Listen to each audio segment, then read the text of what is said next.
Hey y'all, just as a warning, this is gonna get crazy nerdy. How nerdy we talking? I bet you're wondering. So, here we are.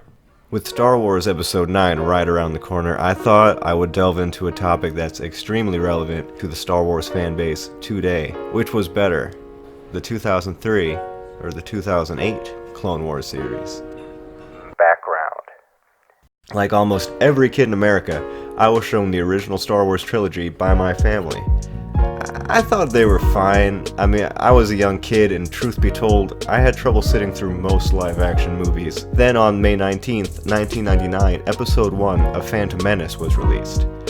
I was a little kid still, and I'll admit, as such, I was a sucker for Jar Jar. Yes, I said a sucker for Jar Jar. I liked him. Don't at me. And yes, I did cry at the scene where Anakin left his mom because, you know, I was the kid of a single mom. It hit close to home. It pushed all the right buttons. George got me. I'll say it. A couple years later, on May 16th, 2002, Episode 2, Attack of the Clones, hit theaters again. As a kid, I was down. CGI Yoda was a fucking boss, and the closing fight with Dooku was really tight.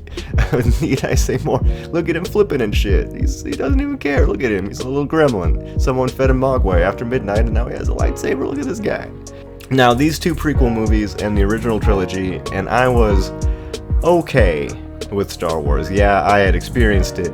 I was in the loop. But it's not like I was going out of my way to ingest the extra credit stuff that the EU had to offer, like the comics or the books. But then, in 2003, Cartoon Network greenlit a series of animated shorts directed by Genndy Tartakovsky. You might recognize the name from Samurai Jack.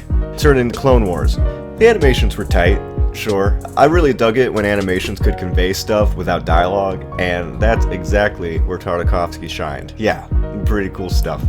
But that's when it happened. Grievous, the Jedi killer. He was without a doubt the coolest thing my young brain had ever seen. I had watched Barney, so you knew I'd seen some shit. I wanted to know more about him, and that led me to want to know more about Jedi, and then more about the Clone Wars, and then Star Wars in its entirety. And let's not forget, the series finale of the 2003 Clone Wars show led up to the very beginning of Episode 3. To me, Episode 3 was not the ending of the prequel trilogy. It was the series finale to the Tartakovsky Clone Wars show. A really disappointing series finale, but by God, a series finale nonetheless. Turn the clock forward, a trailer dropped for a Clone Wars movie. It looked like it was a 3D interpretation of the Tartakovsky show. And needless to say, hell yes. They're gonna flesh out right between Padawan Anakin and Mullet Anakin, which is a garden of fruit to explore. And, you know, who's this chick? Looks like a Padawan. Anakin has a Padawan. That's crazy weird. You would think they'd mention that in Episode 3. Asajj Ventress was around, which was like, oh, okay, Anakin botched it. Alright, he didn't go for the jugular. That's a classic mistake. It was something. But for me, that was alright because it was going to lead to a show fleshing out the 2003 show. Yeah, that's fine. You know, it was all worth it for that. The show itself premiered on October 3rd, 2008. After that, the Malevolence arc aired. That featured the Republic hunting down Grievous and this mystery ship that had this, like, EMP capabilities. No one wanted to explore that before him, so alright. A couple things that grabbed my attention. Grievous. He was already coughing, and that was, to my knowledge, not a thing until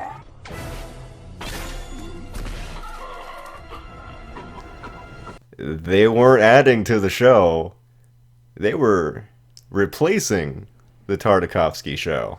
The 2008 show was George attempting to delete that show and replace it with the real show, the one that he can make look more like Revenge of the Sith because it was produced after Revenge of the Sith.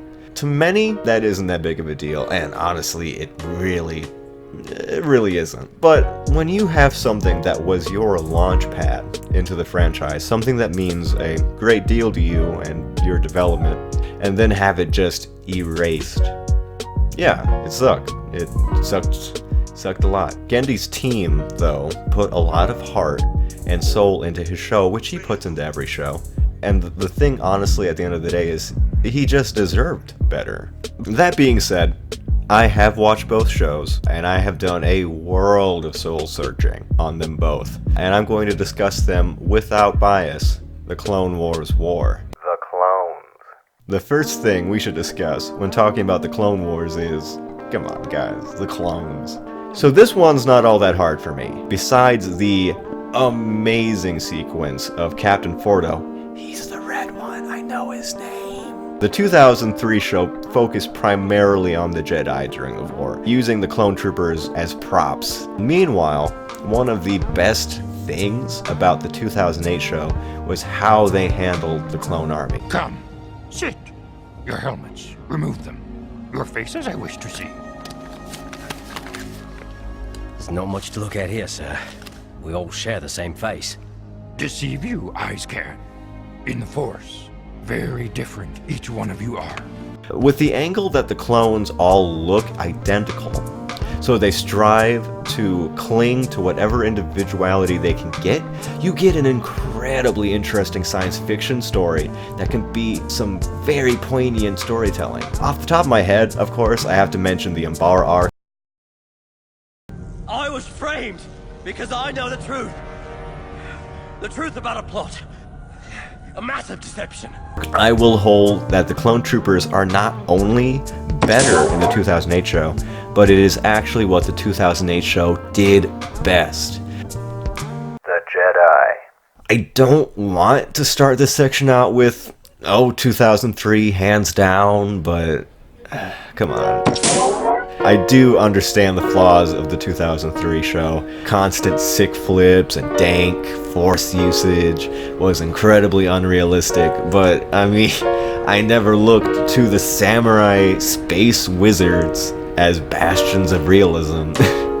I thought that it made sense, to be honest. This was when the Jedi were at their peak. They demonstrated what Luke could have been if he had the proper training that the Jedi of the Republic had. There was supposed to be this incredible divide of what could be and what had to work for now with the original trilogy. I get what they were going for in 2008, I think. They were building the Jedi to have this flawed and misplaced self-righteous arrogance while still getting their asses handed to them virtually all the time. And please, don't get it twisted, alright? I did not think it was all bad in the 2008 show, not by a long shot. I thought the Obi-Wan Kenobi stuff was really good. I think James Arnold Taylor is an amazing voice for Obi-Wan. I think he handled the character perfectly. I did like how gradual Anakin's descent into the dark side was. I mean, by the time season 6 came around, he almost never didn't use anger.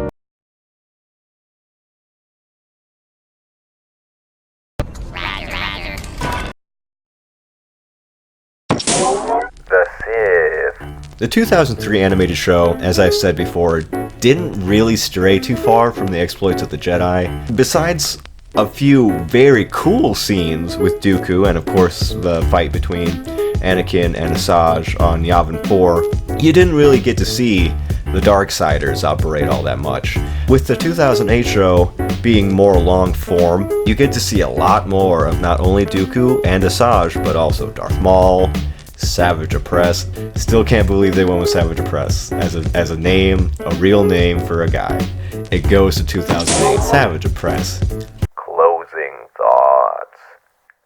Hey, fuck. Sorry, I tried to do a Dex impersonation. I'll take it again. Hey, well, what do you know? It was a tie. They're both good. They're both equally good for different reasons. The thing is, how I feel about the 2003 show. The kids that grew up with the 2008 show are now in their late teens and feel just as strongly, if not more, about their Clone Wars as I feel about mine. What's important to remember is that everyone has their Star Wars thing. For some people, it was A New Hope. Maybe it was Shadows of the Empire. Maybe it was Republic Commando. Maybe it was Battlefront 2, you know? What sucks about my Star Wars thing is that it isn't canon. It doesn't count. It won't be referenced in any future Star Wars media like the 2008 one has and probably will again. And you know what though? I've made peace with that. Because just because it doesn't count doesn't mean it didn't happen. I still have them. I can still go and revisit them. At the end of the day, the 2003 show is still my Clone Wars. It just doesn't need to be canon. It's mine. I guess, honestly, the entire premise of this video was pointless. Not only because both shows are good in their own way, but because art is inherently subjective, and what's good for me isn't good for everyone. Huh. Anyway, hit that like button and subscribe!